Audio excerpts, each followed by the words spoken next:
um retângulo que cabe na palma da mão e pode nos conectar ao mundo. De um simples aparelho portátil para realizar ligações, os telefones celulares, em linha com a internet móvel, se transformaram em arquivo pessoal, agenda, TV, rádio, agência bancária, máquina fotográfica, relógio, videogame, vitrine, loja, guia de trânsito, ferramenta de trabalho, de lazer e de relacionamento.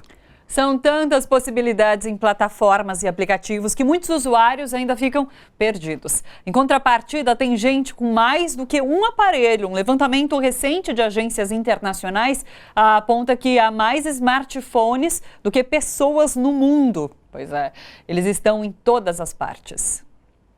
Para trabalhar, jogar, se comunicar ou estudar, o smartphone se tornou um companheiro indispensável para muita gente apenas 10 anos após o lançamento do primeiro iPhone da Apple. Para Mohamed, membro dos socorristas nas zonas rebeldes na Síria, o aparelho é fundamental para tranquilizar a família, mas principalmente para o seu trabalho. Nos inteiramos onde foram os bombardeios, documentamos o trabalho da equipe e os massacres cometidos pelos aviões do regime de Bashar al-Assad e pelos aviões russos.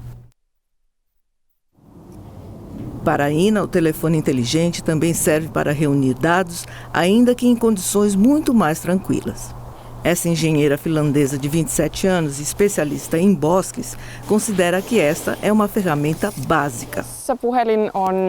No meu trabalho, o telefone é um aparato de localização. Eu uso para localizar a área correta. E como trabalho no campo, faz parte também do meu equipamento de segurança. Uso um aplicativo que permite que os serviços de emergência me localizem em caso de necessidade. Há milhares de quilômetros em Pequim que Ao Shi tem um jeito carinhoso de se referir ao telefone. Em seu estúdio, a jovem de 21 anos canta, dança e conta sua vida a cerca de 600 mil espectadores através do Woshan, um canal de vídeos ao vivo. Meu telefone é uma espécie de namorado na minha vida agora. Preciso dele para comida, roupas, moradia e transporte. Para coisas como socializar, entretenimento, estudo ou trabalho. Todos precisamos de smartphones.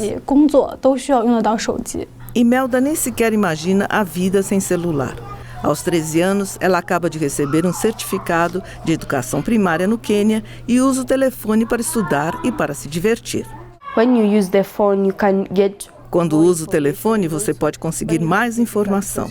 E também, quando tem uma pergunta difícil, pode consultar a plataforma escolar e isso nos permite aprender mais. Mas, além dos seus usos inteligentes, a comunicação possibilitada pelo telefone segue sendo fundamental para muita gente. Como Enger Alexis, um migrante hondurenho que mantém a família informada sobre os seus passos enquanto viaja do México para os Estados Unidos. Quando falo com minha mãe, sinto algo que quase me faz chorar.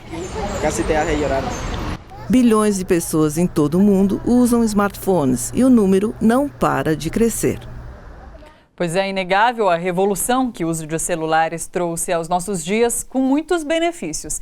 Mas é preciso estar atento a questões como dependência digital, alienação, excesso de exposição, invasão de privacidade, segurança.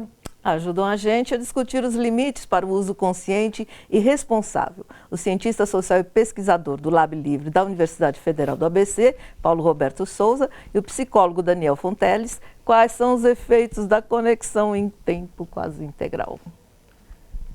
A gente levantou a bola, quem quiser pega. Bom, boa tarde a todos. Obrigado pelo convite, por estar aqui com a Thalita, com a Maria Amélia, com o professor Roberto aqui.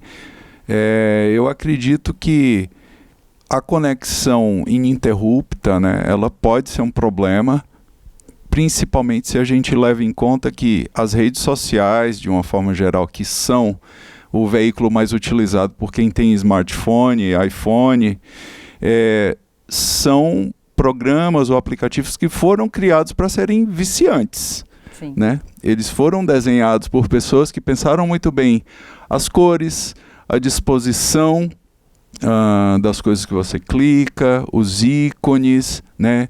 Onde os pop-ups iriam aparecer, de que forma que eles iam ser. Então, tudo isso é pensado para que você acabe gastando mais tempo conectado.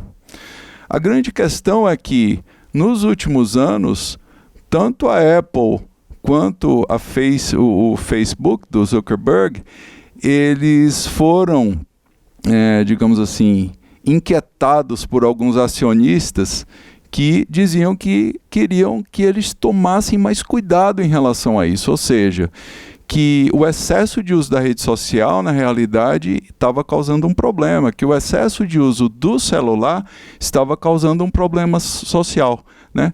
Poucos dias eu recebi, né, via smartphone, né, pelo WhatsApp, um vídeo lá mostrando acidentes devido ao uso indiscriminado do smartphone na China.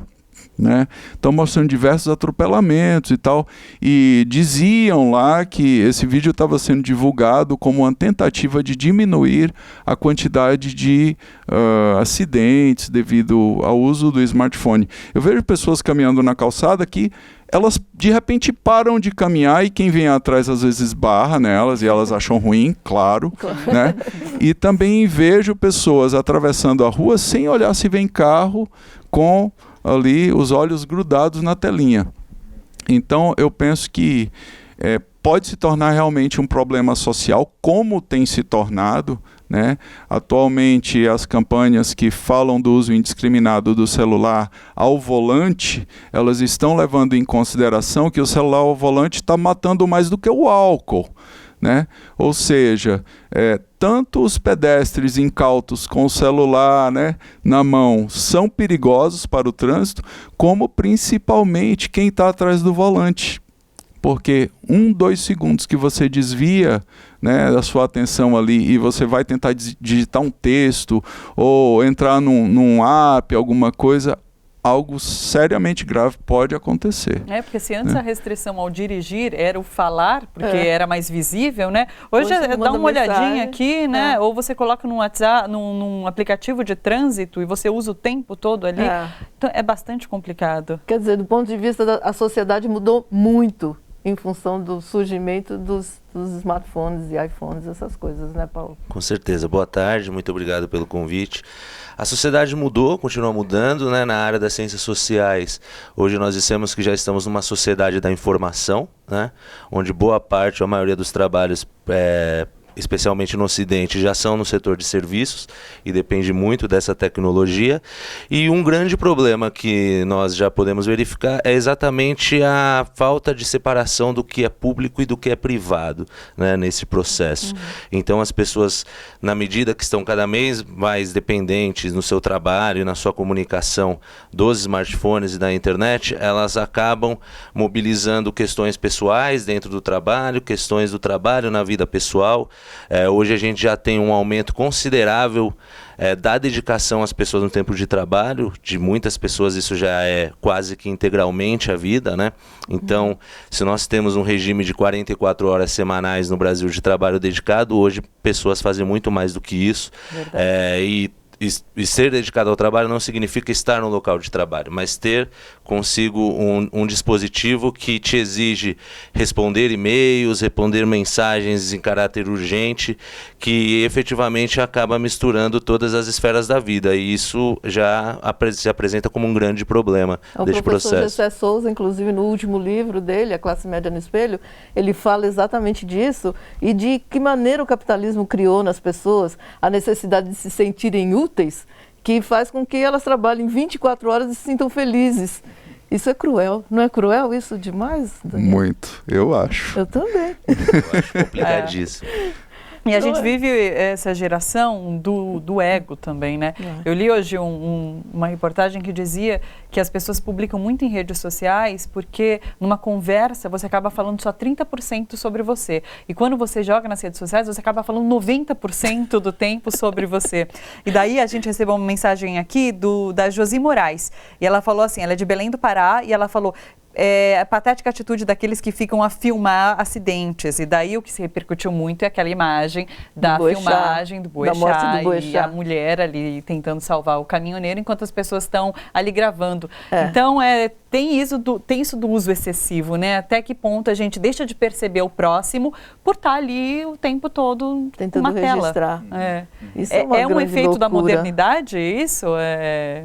A gente vê aquelas séries, Black Mirror, por exemplo, e isso se reflete, né? É um episódio do Black Mirror na vida real. Agora, a gente percebe claramente uma coisa na internet, quando você acessa o Instagram, talvez um pouco menos, mas o Facebook muito, como as pessoas perderam o pudor de mostrar que elas não são muito inteligentes. A gente percebe com muita frequência que as pessoas parecem que perderam o receio de mostrar que não são brilhantes, de mostrar que são preconceituosas, que são racistas. Você vê com muita frequência, né? A pessoa ali no celular fala, você é isso, você é aquilo. O que aconteceu com a sociedade que ficou desse jeito?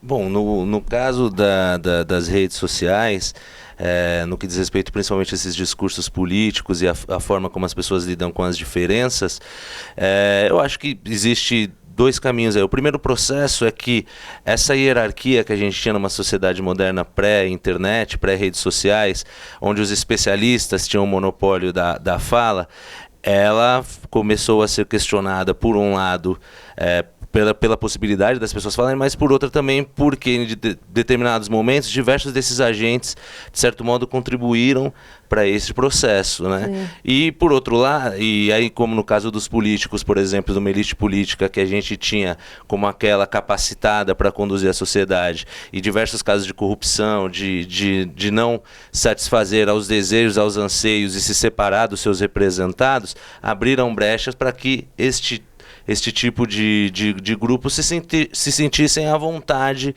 a se manifestar dessa forma.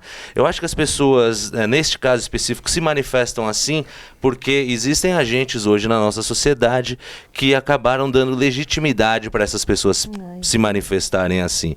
As pessoas até um tempo atrás tinham vergonha, poderiam até pensar, efetivamente muitas pessoas pensavam desse jeito de forma machista, homofóbica, sexista, misógina, etc., e não se manifestavam. Na medida que você tem agentes políticos, agentes da mídia, personalidades importantes que começam a fazer esse discurso, né, que não é tratado da maneira criminosa como ele deveria ser no espaço público, abre espaço para que essas outras pessoas se sintam à vontade. E aí nós temos a crise do jornalismo, a crise do campo político, a crise da ciência, que é uma das coisas mais absurdas que a gente está verificando hoje, ao ponto da defesa de que a Terra seja plana, etc. e tal.